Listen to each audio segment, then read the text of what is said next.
Installé à la 4e place du championnat de Fédéral 1, après la victoire dimanche 24 novembre contre Annecy 41-10, l'US Sénoise réalise un parcours plus qu'honorable, comme le souligne l'entraîneur Patrick Pézery au micro d'Info 83. Globalement, c'est un parcours qu'on peut qualifier de très honorable. Je crois que depuis 4 ans, c'est la première fois que l'US Sénoise aura cette avance au classement britannique. Donc on est globalement assez satisfait lorsqu'on voit la production qu'on a réussi à prendre. Hormis un faux pas contre Chalon, dans l'ensemble, on a un parcours qui est vraiment très intéressant. Les phases de retour débutent dès ce dimanche avec la réception de la Voulte et malgré des déplacements périlleux à Mâcon et au Pays d'Aix, la Seigne entend rester accrochée solidement à cette 4e place qualificative pour le Jean Prat.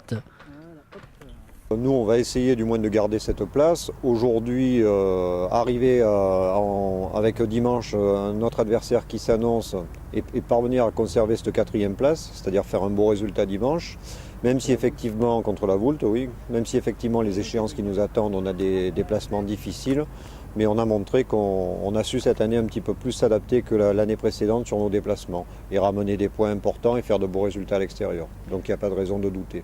Au-delà de l'aspect sportif, le club de rugby sénois rassemble une multitude de bénévoles, d'où l'importance pour l'entraîneur de se maintenir dans l'élite amateur du rugby français. Parce que derrière cette vitrine qui constitue l'équipe première, il y a tout un club avec tous ces bénévoles. Quand on voit le travail qui est mis en œuvre par tous les bénévoles, il suffit d'arriver un peu tôt les jours de match pour se rendre compte qu'il y a une vraie fourmilière qui est en œuvre depuis très tôt le matin.